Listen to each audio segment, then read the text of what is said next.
안녕하세요. 저희 서귀포교회를 방문해 주시고 이 자리에 참석해 주신 모든 성도님들을 진심으로 환영합니다. 이 시간에 우리 교회 첫 방문을 해 주신 분들이 계신데요. 강한솔 우리 영어학원교회에서 우리 방문해 주셨습니다. 집사님이신가요? 성도님이신가요? 네, 두 성도님들이 오셨습니다. 진심으로 환영합니다. 환영의 박수 부탁드리겠습니다.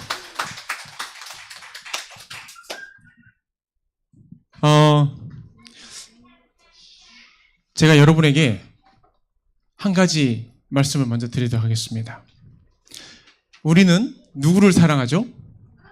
하나님을 사랑합니다. 그러면 우리는 하나님을 사랑합니다라는 말을 몇 번 할까요, 하루에? 많이 하십니까? 그러면 우리가 이 시간에 먼저 하나님 사랑합니다 라고 고백하는 시간을 먼저 갖고 말씀을 들어가겠습니다. 다 같이 한번 해보도록 하겠습니다. 시작. 하나님을 사랑합니다. 아멘.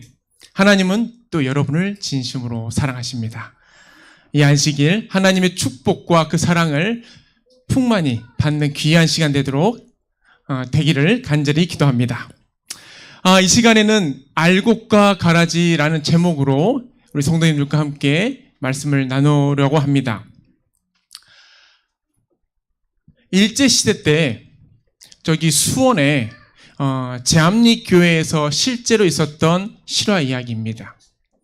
당시 한 일본 순사가 제암리교회 그 근처에서 피격을 당해 사망한 사건이 일어나게 되었습니다. 일본인들은 순사가 이 교회 근처에서 살해당했다고 생각했기 때문에 살해자는 아마도 교인들 중에 한 사람이라고 생각했습니다. 그리하여 불식간에 교인들을 전부 소집했어요. 그리고 교인들을 앞으로 앞마당으로 다 모이게 했습니다. 모든 사람들이 나오자, 교인들이 나오자 줄을 하나 쫙 가운데 껐어요. 그리고 이렇게 명령을 했습니다. 자, 예수를 부인하는 사람은 왼편에, 예수를 시인한 사람은 오른편에 서시오. 그때 부인하는 쪽으로 당시 여수석 집사가 맨 앞에 섰습니다. 여수석 집사님이 딱 앞에 서셨어요. 그런데 이 여수석 집사님의 언니 되는 한 분이, 언니가 반대편 한 곳에 서 있는 것을 보게 되었습니다. 근데 이 동생은 언니가 그 반대편에 시인하는 쪽에 서 있는 것을 보면서 손짓을 막 했습니다. 언니는 교인도 아니잖아. 빨리 이쪽으로 와서 서. 그 언니는 교회 부흥회나 사경회만 있을 때만 참석하는 교회 사경 부흥회 교인이었습니다. 그때 언니는 이렇게 대답을 했어요. 네가 서야 할 곳에 있지 않으니 내가 서 있는 거야. 오늘 여러분과 함께 나눌 말씀은 알곡과 가라지의 비유입니다. 이 시간 이 말씀을 통해서 그리스도인들이 품어야 할 알곡의 정신이 무엇인지를 살펴보도록 하겠습니다. 마태복음 13장 24절에서 30절에 있는 말씀입니다. 제가 첫 절을 읽으면 다음 절을 우리 성도님들께서 봉독해 주시면 감사하겠습니다. 자, 혹시 글자가 작게 보이신다면 각자의 성경책을 펴셔서 읽어주시면 감사하겠습니다.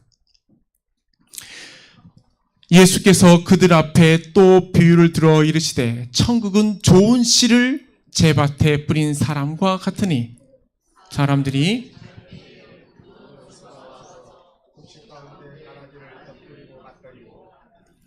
싹이 나고 결실할 때에 가라지도 보이거늘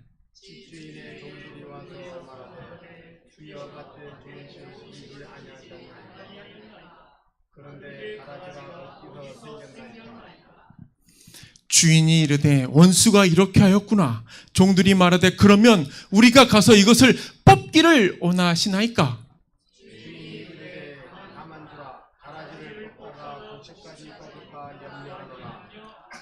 둘 다 추수 때까지 함께 자라게 두라. 추수 때에 내가 추수꾼들에게 말하기를 가라지를 먼저 거두어 불사르게 반으로 묶고 곡식은 모아 내 곡간에 넣으라 하리라. 오늘 말씀의 주제는 무엇인가요? 이 성경 말씀의 주제는 뭘까요? 첫 번째 절에 나옵니다. 빨간색으로 바뀌었어요. 네, 바로 하나님의 나라 천국에 관한 말씀입니다. 이 비유를 들은 제자들은 천국은 도대체 어떤 곳인가 하고 의아했습니다. 말씀을 듣긴 들었는데, 예수님의 그 이 비유의 말씀을 듣긴 들었는데 무엇을 의미하는지 너무 궁금했어요. 그래서 예수님께 직접 다시 한번 물어봅니다. 예수님, 이 뜻이 뭡니까? 그때 예수님께서 36절에서 43절에 이 비유의 뜻을 말씀하십니다. 이에 예수께서 무리를 떠나사 집에 들어가시니 제자들이 나와 이르되 밭의 가라지의 비유를 우리에게 설명하여 주소서. 대답하여 이르시되 좋은 씨를 뿌리는 이는 인자요, 밭은 세상이요, 좋은 씨는 천국의 아들들이요, 가라지는 악한 자들의 아들들이요, 가라지를 뿌린 온수는 마귀요, 추수 때는 세상 끝이요, 추수꾼은 천사들이니 그런즉 가라지를 거두어 불에 사르는 것이 세상 끝에도 그러하리라. 인자가 그 천사들을 보내리니 그들이 그 나라에서 모든 넘어지게 하는 것과 또 불법을 행하는 자들을 거두어내어 풀무불에 던져 넣으리니 거기서 울며 이를 갈게 되리라. 그때 의인들은 자기 아버지 나라에서 해와 같이 빛나리라. 귀 있는 자는 들으라. 오늘 말씀을 조금 더 비유를 해석해 보고자 합니다. 영어를 정확하게 알고 그 뜻을 알아야 우리도 이런 말씀이구나 라고 볼 수 있습니다. 밭은 뭐였어요? 세상이었습니다. 그러면 좋은 씨는요? 좋은 씨를 뿌리는 이는요? 인자이신 예수님입니다. 좋은 씨는 뭐였죠? 천국의 아들들, 하나님의 말씀, 곧 진리 안에서 거듭난 사람들을 말합니다. 그러면 가라지는 뭐죠? 악한 자의 아들들입니다. 오류와 거짓, 원칙의 열매 혹은 그 화신이 된 자들을 말해요. 가라지를 심는 이는 누굽니까? 원수, 마귀, 사탄입니다. 그러면 추수할 때는 언제입니까? 바로 은혜의 시기가 마치는 때입니다. 여기서 우리가 주의해야 할 사항은 하나 더 있는데 이것입니다. 실무기원 70페이지에 이렇게 기록되어 있어요. 하나님과 그분의 천사들은 가라지를 나게 하는 씨를 뿌린다 안 뿌린다? 절대 뿌리지 않는다. 가라지는 언제나 하나님과 사람의 원수인 사단이 뿌리는 것이다. 하나님께서는 진리 가운데 우리에게 혼돈을 주는 오류나 그런 거짓은 결코 심지 않으신다는 거예요. 사람의 정신을 혼미케 하여 말씀으로부터 분리시키는 것, 즉 하나님으로부터 멀어지게 만드는 이 가라지의 원인은 누가 하는 거예요? 오로지 사단이 하는 거예요. 우리의 삶 가운데 내가 하나님의 말씀을 덜 보고 또 하나님의 말씀과 접촉하는 시간이 적은 것은 어찌 보면 사단이 그 시간을 노리는 거예요. 그러니 우리 모두는 이 틈을 주면 안 돼요. 사단에게 틈을 절대로 주면 안 됩니다. 다시 본문으로 돌아가도록 하겠습니다. 오늘 본문은 좋은 씨를 가진 농사꾼 한 분이 등장으로 시작해요. 이 농사꾼은 바로 우리의 구원자 되시는 누구예요? 예수 그리스도이십니다. 예수님은 좋은 씨를 자신의 밭에 뿌리십니다. 그분이 가진 씨앗은 최상품이에요. 곧 유전자 변형이 없는 씨앗이고 토종 씨앗입니다. 아무것도 섞이지 않은 가장 좋은 순수한 씨앗입니다. 잘 자라면 가장 좋은 열매를 맺을 수 있는 씨앗인 거예요. 이 씨앗을 어디에다가 뿌리신다고요? 자신의 밭에 뿌리신다고 말씀하셨어요. 자신이 직접 가꾸고 자신이 직접 관리하는 그 밭에 뿌리신다는 것입니다. 마태복음 13장 24절에 이렇게 기록되어 있죠. 예수께서 그들 앞에 또 비유를 들어 이르시되 천국은 좋은 씨를 제밭에 뿌린 사람과 같으니. 여러분, 제밭에 뿌렸다라는 것은 무슨 뜻일까요? 내가 관리하는 밭이에요. 내 소유의 땅이라는 것입니다. 임대차 계약을 이렇게 한다는 것은 주인이 자신의 땅을 누군가에게 이렇게 경작할 수 있도록 허락해 주는 거예요. 근데 임차인이 제 아무리 연장하고 싶어도 연장할 수 없는 것은 계약 기간이 끝나면 어떻게 돼요? 손을 떼야만 합니다. 계약 기간이 끝났기 때문이에요. 왜냐하면 그 땅의 주인은 분명히 따로 있기 때문입니다. 그러면 여러분, 이 땅은 어디를 말할까요? 이 땅은 바로 우리가 살고 있는 이 세상을 말합니다. 지구를 한번 보도록 하겠습니다. 이 지구를 우주인이 우주 밖으로 나가서 이 지구를 바라볼 때, 이 행성을 바라볼 때 뭐라고 하는지 아십니까? 영어로 지구가 뭔지 아시죠? 블루마블이에요. 파란 아주 아름다운 행성이에요. 우리가 그 가운데 살고 있는 것입니다. 행성 자체, 이 지구라는 행성 자체가 이렇게 아름다운데 우리가 늘 접하는 천연계는 하나님의 사랑이 가득한데 얼마나 또 아름답겠습니까? 며칠 전에 저의 아내와 함께 비자림을 찾게 되었습니다. 그곳에 갔더니만 한참을 잘 걸어가고 있는데 아주 아름다운 단풍나무 한 그루를 보게 되었어요. 집사람과 저는 걸음을 멈추고 그 나무를 바라보았습니다. 꼭 하늘을 향해 두 손을 뻗는 듯 그 나무가 너무나 예뻐 보였습니다. 그 나무는 이렇게 보였어요. 화면이 좀 더 밝으면 좋을 텐데 이 나무 한 그루만 아주 불타는 듯한 모습을 보이더라고요. 마치 모세 앞에 나타났던 그 불타는 떨기나무 같은 그 모습을 보게 된 거예요. 얼마나 경이로운 장면이던지요. 온 우주를 창조하셨지만 이 지구를 더욱 특별히 사랑하시는 이유는 바로 예수님의 피로 사신 귀한 씨앗들, 즉 하나님의 자녀들이 있기 때문입니다. 하나님의 자녀들이 누굴까요? 그러면 바로 저와 여러분들입니다. 특히 하나님의 소유인 이 지구에 그리스도의 몸으로 사신 교회가 존재하는데요. 영감의 글에서 가라지의 비유에 나오는 세상은 이 밭은 특별히 교회다라고 언급하고 있습니다. 어디라고요? 교회다라고요. 실물교훈 70페이지엔 이렇게 기록되어 있습니다. 성령은 온 세상의 편만에 계셔서 어디서나 사람들의 마음을 감동시키고 계신다. 그러나 우리가 하나님의 곳간에 거두어 들여질 만큼 자라고 익어가야 할 곳은 바로 교회이다.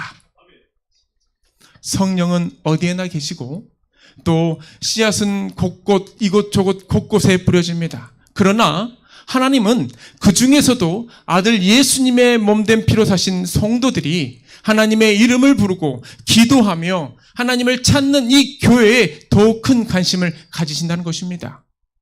그분은 말씀으로 최상품의 씨앗들을 뿌리시고 또 직접 물을 주시며 또 친히 돌봄으로 양육하고 계신다는 것입니다. 이 안식일 하나님께 예배드리기 위해 성전을 찾아오신 우리 모든 성도님들에게 정말 하나님께서 여러분들을 친히 가꾸고 계시다는 것을 기억하시기 바랍니다. 그렇게 예쁘게 잘 자라도록 성장하도록 믿음 안에서 굳건히 서도록 여러분들을 보호하고 계신다는 것을 기억하시길 바랍니다.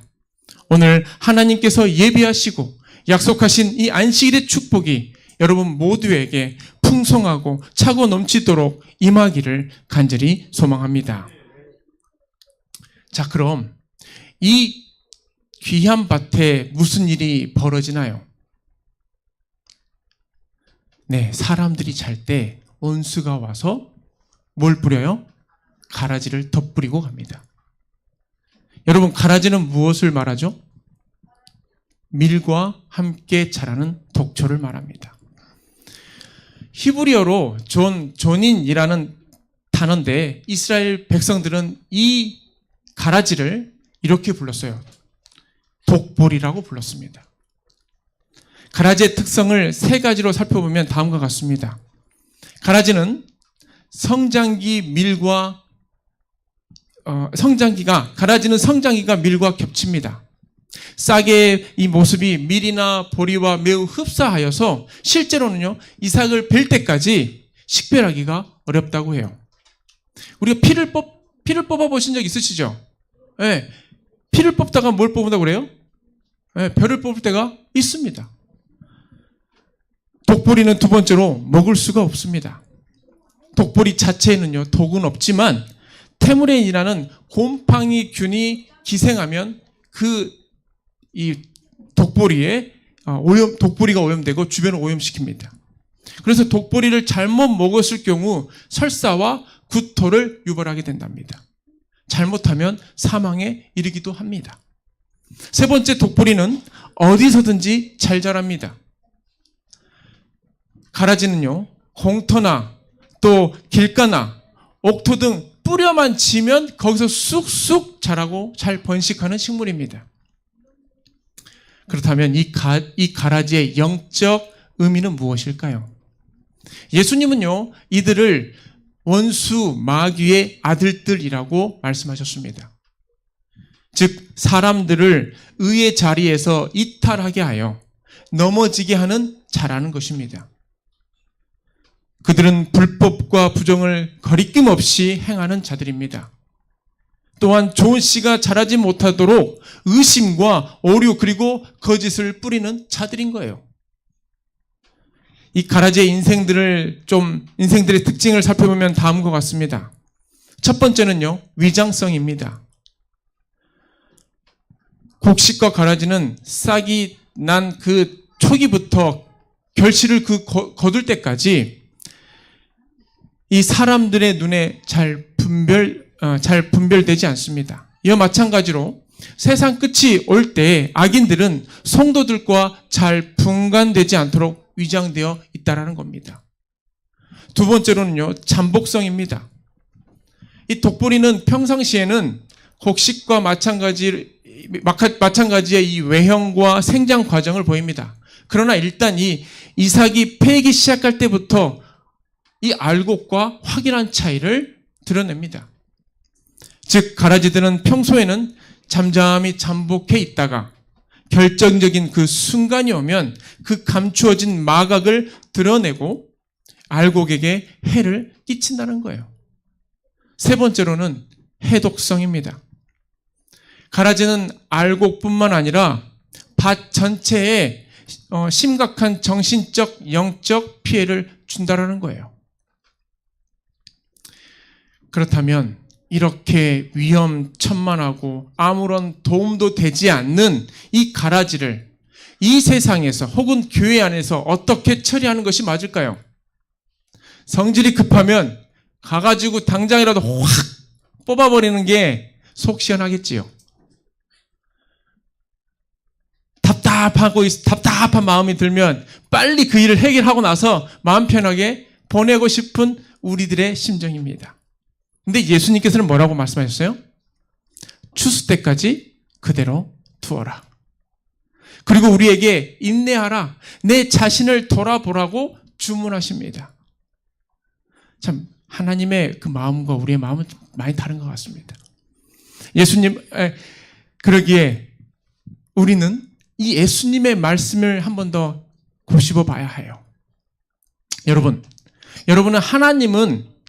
이 하나님의 이름으로 자행된 수많은 이 비극에 대해서 들어본 적이 있을 것입니다. 하나님의 이름으로 무언가를 한다고 하지만 그 안에서 자행된 수많은 비극을 들어본 적이 있을 거예요. 우리 모두에게 익숙한 이 칼뱅은 프랑스 출신의 신학자입니다.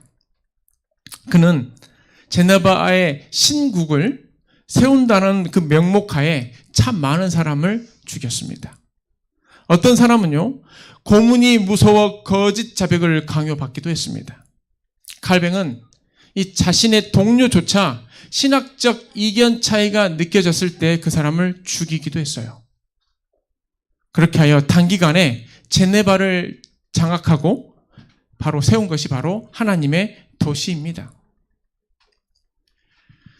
사도행전 당시 유대인들 역시요, 기독교를 박멸하기 위해 언정대를 만들었습니다. 그들은 스데반을 돌로 쳐서 죽이고는 장례도 치르지도 않고 들판에 던져버립니다.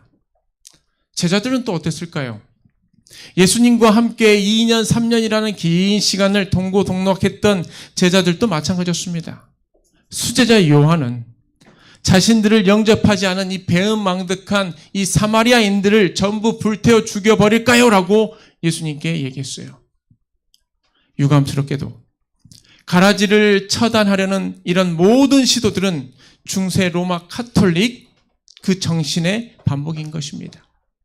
나아가 이는 예수님을 십자가에 못 박는 것과 같은 거룩하지 못한 정신이기도 합니다. 추수 때까지 가라지를 그냥 놔두라. 이 예수님께서 이렇게 말씀하신 것은 어떤 의미일까요? 이 말씀은 곧 판단하지 말라는 것입니다. 사도 바울은 문제가 많은 이 고린도 교회에 이렇게 말을 했습니다. 그러므로 때가 이르기 전 곧 주께서 오시기까지 아무것도 뭐 하지 말라? 판단하지 말라라고 말씀하고 있는 것입니다.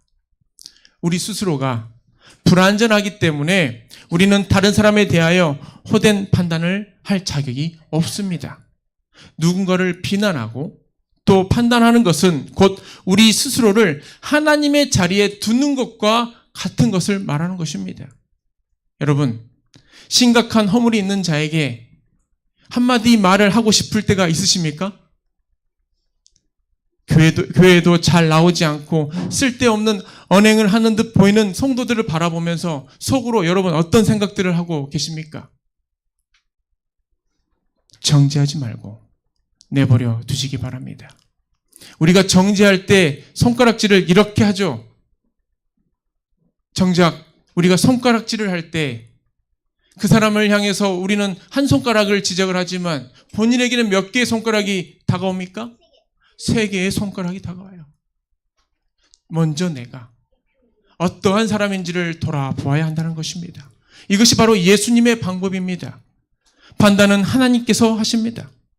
하나님의 신원하심에 맡기시기 바랍니다.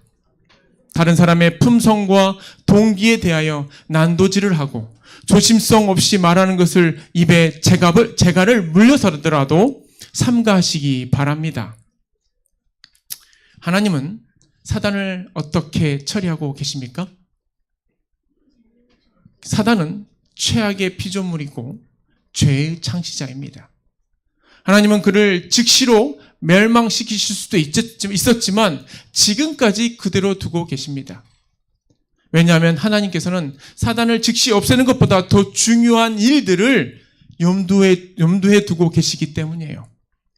그것은 바로 영감의 말씀이 설명하듯 범죄하지 않는 천사들과 세계 거민들이 하나님의 공의와 사랑을 오해하지 않도록 사단의 본성이 완전히 드러나기까지 악의 장본인을 그대로 두고 계시는 것입니다. 실물교훈에는 또 이렇게 말씀하고 있습니다. 하나님께서는 긴 세월을 통하여 악의 역사를 바라보아야 하는 고통을 견디어 오셨다. 하나님도 고통 중에 참고 기다리신 것입니다. 사단에 대하여 그렇게 오래 참고 계시는 하나님은 우리 인간들이, 우리 모두가 이렇게 하기를 바라고 계시는 것입니다. 사랑하는 성도님들이시여, 심각한 결함이 있는 여러분의 자녀에 대하여, 볼송사납고 꼴보기 싫은 여러분의 아내 혹은 남편에 대하여, 도무지 이해할 수 없는 여러분의 이웃에 대하여, 눈에 가시처럼 하나 맞는 것 없는 여러분 곁에 있는 교우들에 대하여 하나님의 인내하심으로 참고 기도하고 기다리는 저와 여러분이 되기를 소망합니다. 가라지 비유는 심판의 비유가 아니라 인내와 사랑의 비유라는 것을 기억하시길 바랍니다. 무슨 비유라고요? 인내와 사랑의 비유입니다. 가라지를 뽑아버리고 악한 자는 즉시 처단하라는 그런 심판의 비유가 아니라 오래 참고 무한한 갈바리 십자가의 사랑을 베풀어 주신 예수님의 그 인내와 사랑을 배우라는 것입니다. 우리가 나타내야 할 것은 잘난 듯 다른 사람의 결점을 하나하나 열거해 가는 것이 아니라 오히려 내 자신이 알곡에 정말 합당한 정신과 태도를 지녔는지를 돌아보고 성찰하는 태도를 가지라는 것입니다. 여러분 속에 하나님을 닮은 구석이 있는지 한번 살펴보시기 바랍니다. 내가 예수 그리스도의 품성을 담고 있는 게 뭐지? 내가 정말 좋은 씨를 담고 있다면 그 좋은 씨가 뭐지? 성령의 열매 중에 첫 번째가 뭐예요? 바로 사랑이에요. 우리가 해야 할 일은 가라지를 뽑아내는 것이 아니라 더 많이 사랑하고 더 많이 기도하는 일이 있습니다. 좋은 글이 있어 이렇게 소개해 드립니다. 성령의 탁월한 열매는 사랑이다. 따라오는 모든 것은 하나님의 속성의 특징들이다. 여러 가지 색들이 햇빛을 이룬다. 그래서 이러한 은혜들이 서로 모여 연결되어 사랑을 이룬다. 희락은 열매 맺는 사랑이다. 평안은 반응하는 사랑이다. 오래 참음은 불굴의 사랑이다. 온유함은 용속적인 사랑이다. 자비는 사랑의 행위이다. 충성은 확신하는 사랑이다. 양선은 훈련 아래에 있는 사랑이다. 절제는 자기 통제하는 사랑이다. 사랑이 풍만하신 하나님을 닮아서 사랑의 열매만을 맺고 사랑의 언행만을 하는 저와 여러분이 되기를 간절히 소망합니다. 가라지는 사람들이 잘 때 뿌려집니다. 언제요? 사람이 잘 때 뿌려져요. 잘 때라는 것은 아무것도 인지할 수 없는 그 시간입니다. 정신을 놓고 있는 시간을 말합니다. 하나님의 말씀 대신에 휴대폰을 보고 휴대폰에 빠져 있는 그 시간에, 돈을 위해 정신없이 보내는 그 시간에, 세상의 쾌락과 유혹에 빠져 있는 그 시간에 가라지는 여러분 마음밭을 파고들어 해로운 가지와 뿌리를 뽑고 그에 합당한 열매를 맺게 합니다. 부디 무시로 깨어서 성령을 구하고 하나님과 소통을 하며 하나님의 말씀으로 좋은 씨앗을 발화시키는 우리 서귀포교회 성도님들이 되기를 소망합니다. 앙드레 지드라는 분이 쓴 좁은문에 이러한 글이 있습니다. 비록 부서져 있다 하더라도 하나님은 당신의 모습을 알아보신다. 사람의 생애 중에 어느 한 시기만을 가지고 그 사람을 판단하는 것은 피해야 한다. 예수님께서는 모든 가라지가 다 알곡이 될 시기가 올 것이라고 말씀하지 않으십니다. 그러나 예수님은 기다리십니다. 가라지도 알곡으로 수확되기를 기다리십니다. 알곡을 심고 가라지를 심겨졌지만 그 밭에 가라지가 뭐가 될 수 있다라고요? 알곡이 될 수 있다라고 말씀합니다. 그 능력은 누구로부터 오는 거예요? 하나님으로부터 오는 거예요. 그러나 지금은 알곡처럼 보일지라도 가라지로 변할 성도들도 있다는 것을 기억하시길 바랍니다. 영감의 말씀은 다음과 같이 말합니다. 자기 자신이 그리스도인이라고 생각하는 많은 사람들이 결국에는 부족하다는 사실이 드러날 것이다. 이웃 사람들의 생각에 전혀 천국에 들어가지 못할 것 같이 보이던 사람들 중에 많은 사람들이 천국에 들어가게 될 것이다. 마음속에 교만한 마음, 상대적으로 내가 더 높고자 여기는 그 마음을 모두 버리시고 하나님의 그 수확이 이르기까지 겸손함과 인내로 살아가는 저와 여러분이 되기를 소망합니다. 탁월한 농부께서 추수의 단을 거두러 오실 때 착하고 충성된 종아 잘하였도다. 이제 너를 위하여 예비된 나라를 상속하라라고 말씀하실 때 무한한 감사와 찬양과 영광을 오직 아버지 하나님께 돌리는 우리 모든 서귀포교회 성도님들이 되시기를 바라면서 오늘의 말씀을 드리도록 하겠습니다.